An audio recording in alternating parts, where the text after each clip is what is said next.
আপুনি যদি এই ভিডিঅ'টো সম্পূৰ্ণ শেষলৈ চাই মই গ্যাৰান্টি দিছোঁ আপোনাৰ চকুৰ পানী ওলাই যাব, আপুনি বহুত বেছি আৱেগিক হ'ব। কাৰণ এই ভিডিঅ'টো ঠিক তেনেকুৱা ধৰণৰে। কাৰণ আমি সকলোৱে জানো আমাৰ প্ৰাণৰ শিল্পী জুবিন দা নোহোৱা হোৱাৰ পৰা আমি সকলোৱে শোকত ভাগি পৰিছোঁ। কিন্তু আজি যিটো ভিডিঅ' মই লৈ আহিছোঁ আপোনালোকৰ বাবে, এই ভিডিঅ'টো দেখিলে বা চালে আপোনাৰ অকণমান হ'লেও কিন্তু মনটোত শান্তিও অনুভৱ কৰিব। কাৰণ আমি সকলোৱে জানো মাধৱ বৰা এজন এনেকুৱা ল'ৰা, যিজন ল'ৰাই আমাৰ জুবিন দাৰ সকলো দিশেই মানে গান গোৱাটো অলপমান ভাল নহয়, বাকী গোটেইখিনি দিশেই কিন্তু খুব ধুনীয়াকৈ মিমিক্ৰি কৰিব পাৰে। বডি এংগল, বডিৰ যিটো ৰিয়েকশ্যন হুবহু জুবিন দাৰ নিচিনাই কৰে। জুবিন দা কথা ক'লে মানুহটো সম্পূৰ্ণ বডিটো যেনেকুৱা ৰিয়েকশ্যন বা যেনেকুৱা ধৰণৰ মানে হাতবোৰে হওক, মানুহ বডিটোৱে হওক, যেনেকুৱা ধৰণে থাকে ঠিক তেনেকুৱা ধৰণে মাধৱ বৰাইও থাকে।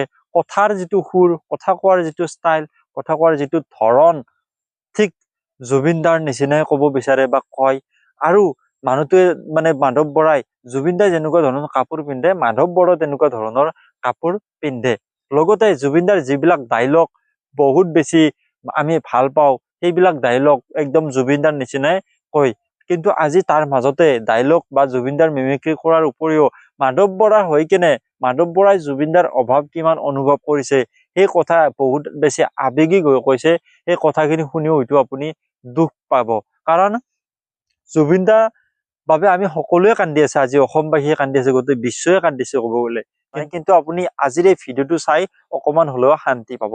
আৰু মাধৱ বৰাৰ মাজতে আমি জুবিন দাক ক'ৰবাত নহয় ক'ৰবাত বিচাৰি অলপ শান্তি ল'ব পাৰোঁ। কিন্তু মোৰ ভাষাত যদি ক'বলৈ যাওঁ, মাধৱ বৰাৰ মাজতে আমি জুবিন দাক অকমান বিচাৰি পাওঁ। গতিকে মাধৱ বৰাৰ এই প্ৰগ্ৰেমটো অলপ সময় বেছি নহয়, দীঘলীয়া 5 মিনিটমান হ'ব। আপুনি এইখিনি চাওক আৰু চাই কেনে জুবিন দাৰ প্ৰতি যি মৰম বা জুবিনৰ যি ভাল পোৱা, এই ভিডিঅ'টোৰ জৰিয়তে আপুনি অলপমান শান্তি অনুভৱ কৰিব। গতিকে ভিডিঅ'টো এটা জাষ্টিছ ফৰ জুবিন গাৰ্গ বুলি কমেণ্ট এটা কৰিব। বাকী ভিডিঅ'টো চাওক আপুনি। ইচ্ছা কৰি তাক জ্বলাব পাৰোঁ, সলাব খুব পাৰোঁ। ধুনীয়াকৈ তেওঁ মানে কৈছে। যদি আমি ন্যায় নাপাওঁ জুবিনদাৰ, আমি তাইক সলাই দিম আকৌ। চিধা কথা। আমাক যদি জেং কৰে আমিও জেং কৰিম। চিধা কথা। ঘেণ্টাও কথা নকৰোঁ। এইটো কি বস্তু? ঘাণ্টা। পৰিৱৰ্তন শব্দটো নিলে বৰ ভাল হৈছে কি? ঘাণ্টা। এইটো চিধা কথা। মই কাকো ভয় নকৰোঁ। মই সঁচা কথা কৈ যাম সদায়। আৰু মই দেখিছোঁ বাক্সাত সৰু ল'ৰা এটাক ভৰিত গুলিয়াই দিলে। প্ৰশাসনে বুজি নাপায় নেকি? হা? কথাটো কি মানে? ন্যায় কাৰণে আমি আন্দোলন কৰি যাওঁ যেতিয়ালৈকে জুবিনদাৰ ন্যায় নাপায়। আমাক ন্যায় লাগিবই। লাগিব নাই? লাগিব? চিধা কথা। মোৰ কোনো জাতি নাই, মোৰ কোনো ধৰ্ম নাই, মোৰ কোনো ভগৱান নাই। মই মুক্ত, মই কাঞ্চনজংঘা। চিধা কথা। ঘাণ্টা কথা নকৰোঁ। প্ৰথমে তোমাক আচলতে তুমি জুবিনদাৰ মিমিক্ৰি কৰিয়েই সকলোৰে মন জয় কৰিছা। আজি আমাৰ ফালৰ পৰা তোমাক কেইটামান প্ৰশ্ন সুধিম।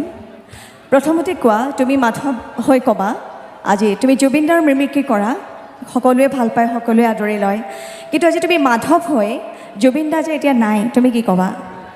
আৰু দাদাটো নাই, বহুত কম দিনৰ ভিতৰত গুচি গ'ল। আৰু হাৰামজাদাবিলাকে মাৰি পেলালে দাদাক। হাৰামজাদা বুলি ক'ব পাৰি, আৰু বেলেগ শব্দ নাই। ক'বলৈ মোৰ ভাষা নাই। চবেই জানে, সকলোৱে জানে, চবেই নিয়াই কেনে লাগি আছোঁ।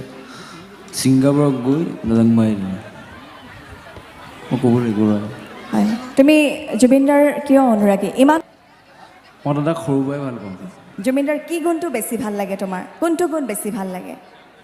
দাদাৰ যিবিলাক এক্টিং কৰে মোক সেইবিলাকে ভাল লাগে বেছি। গান ভাল লাগে, ইমান ধুনীয়া ধুনীয়া আচলতে গান গাইছে, 40,000 গান গাইছে। আৰু সেয়াও ভাল লাগে মোৰ। দাদাৰ কথাবিলাক ভাল লাগে। দাদাক এটা মই ঠাই দিছোঁ ইয়াত। দাদাক যদি আচলতে ঠাই জুবিনদাৰ গোটেই নিদিয়াহেঁতেন মই সত্তাটোৱে নকৰিলোঁ। হয়।